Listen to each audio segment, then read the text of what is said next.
Alright, so a while ago here on the channel, we've made a video about the 7 things that you should be doing before you start an illustration in Procreate. But we've actually never made a video or talked about some of the things that you should be doing when you're finishing an illustration in Procreate. Just before that moment, when you're just finishing an illustration, just before you post onto social media, or that's going for printing, or you're just keeping that to yourself, maybe showing to some of your friends, maybe keeping in a drawer. But it doesn't really matter. Those are actually very important things for your digital illustration career. Some of the things that you should be thinking about, some of those are actually tips and tricks, and that's exactly what we're going to talk about in this video. My name is Leo and you're watching Ghost Paper, so now let's get to it. Alright, so item number 1 is resizing your illustration before you post it online. So let's just say that you are actually making something for Instagram and you know that you actually want to do it as a square post. However, your canvas may not have been set up properly, so either is a rectangle, either is too small, and you actually need to do a little bit of a resizing before you actually export. So this actually is connected to the previous video where I listed 7 things that you should be doing before you start your illustration, but still, what I really want to say is if you've already finished that illustration, instead of resizing things, especially inside Procreate, which you might be doing with the wrong kind of scaling algorithm, the one that's actually going to increase the aliasing on the edges of your illustration, you should be for sure be using the bicubic method. Or what you could do is something that I do it myself. So what I actually do is the requirement, or the recommended setting from Instagram is actually 1080 by 1080 pixels for a good quality posting on a square canvas. So what I actually like to do is that I make my illustrations 2048 by 2048 pixels. And with that, I'm actually doing 2 things. First, I'm future-proofing my illustrations. So when Instagram comes out and says that the method now, or the best kind of settings, is 2048, basically double the size, my illustrations will already be at that standard. So that's what I mean by future-proofing. So my illustrations are already good to go for that setting. But the second thing is actually by doing things a little bigger, it allows me to do the square posting that I want to, because I'm still doing art that is proportional to the size that Instagram is actually asking me to do. And because I'm doing illustrations bigger than what they actually need to, I can make different croppings and it can play around with the cropping and the layout and the composition of my illustration if I make them bigger.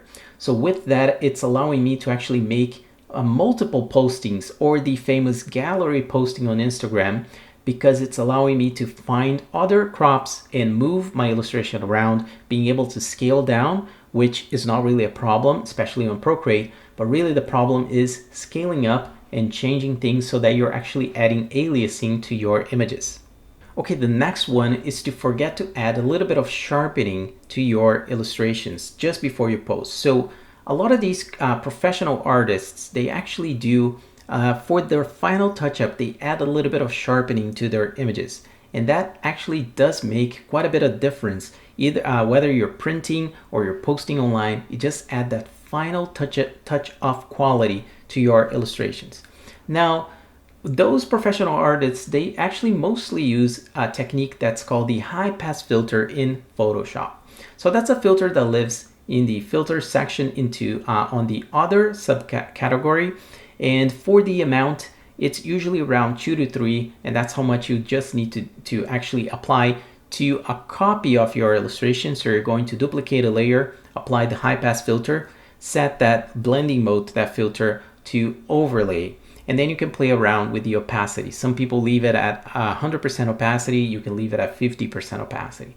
But because this video is really geared towards Procreate, we're going to be using the adjustment effect, Sharpen, that lives in Procreate. And what I would actually recommend you to use as a range, I think that you can actually start at 50%. Maybe you don't want to go all the way to 100%, but I do believe that the Sharpen algorithm in Procreate is actually quite good. So even if you crank up all the way to the maximum, you still get like a fair, decent amount of sharpening. So maybe you do want to stick around somewhere between 50 to 75%. But don't forget to add some sharpening to your illustrations.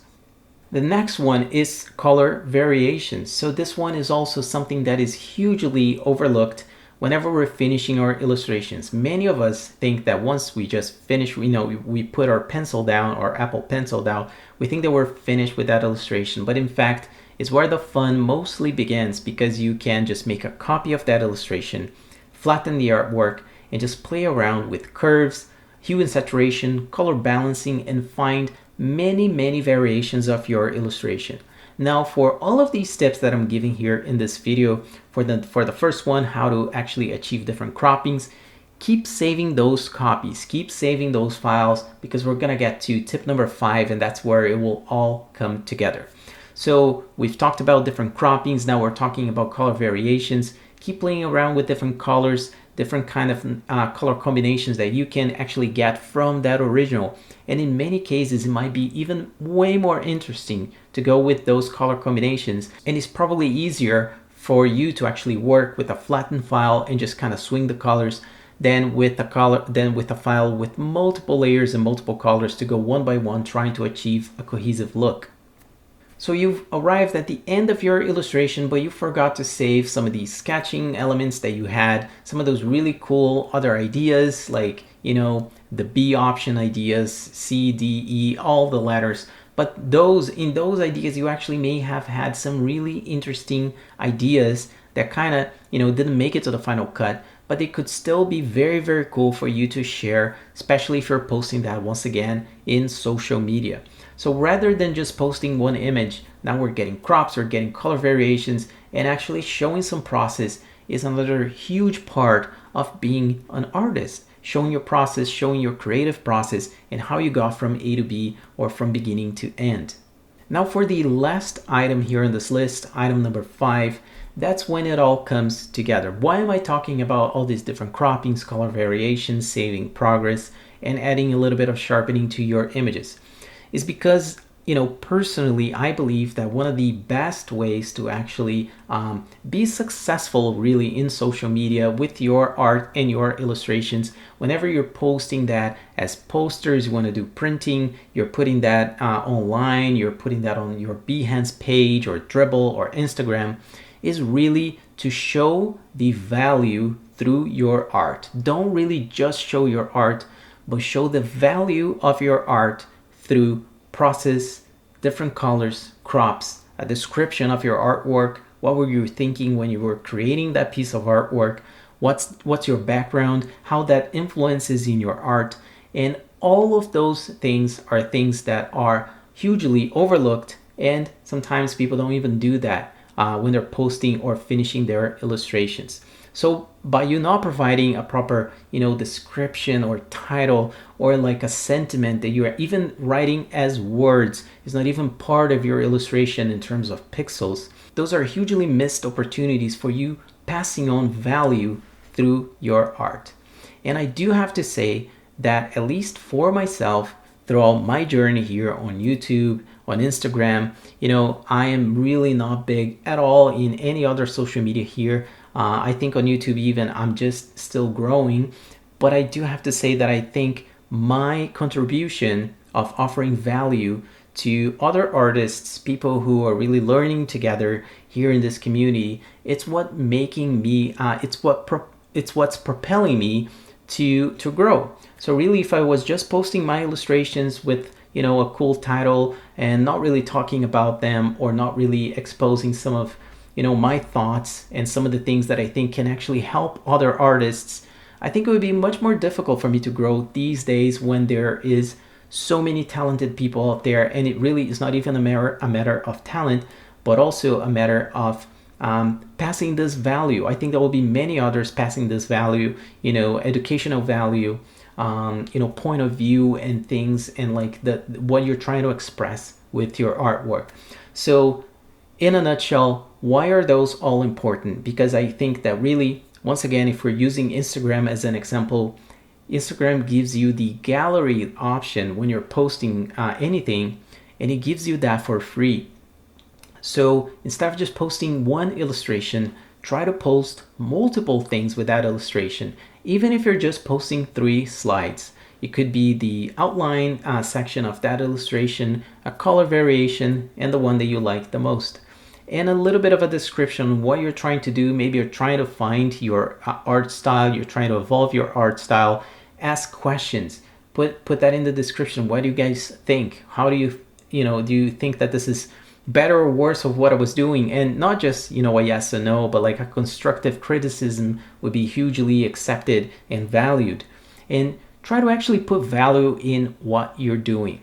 So I think that, in my case, my value is by passing on educational tips and tricks and things that I do here on the channel. And that's what I'm also going to be trying to do on Instagram on a smaller level. But I still think that the value that I'm transmitting is actually way bigger now than the art that I could be posting. So I really hope that you can take that information and translate into your work. So what I'm trying to say here is that you don't have to be a teacher, you don't have to be a mentor, but if you're posting your art, try to talk a little bit more about your art, showing different color options, showing different croppings, showing your sketches, and you're going to be telling a richer story because you're sharing all these little tidbits instead of just sharing one still. You're going to be contributing to adding value to your art. So that's it for this video, guys. I hope you guys enjoyed. And as always, if you did like this video, a like would be super appreciated, as well as make sure to hit the subscribe button and the bell notification icon so you don't miss any of these tips and tricks, reviews, and speed paint videos. And that is all for you to become a better digital illustrator. Now on the right side of the screen, there's always more content for you guys to watch. And the first one is my latest upload, and the next one is something that YouTube is actually recommending you in order to expand your skills in digital illustration. Thank you so much for watching, and I'll see you guys on the next one. Ciao.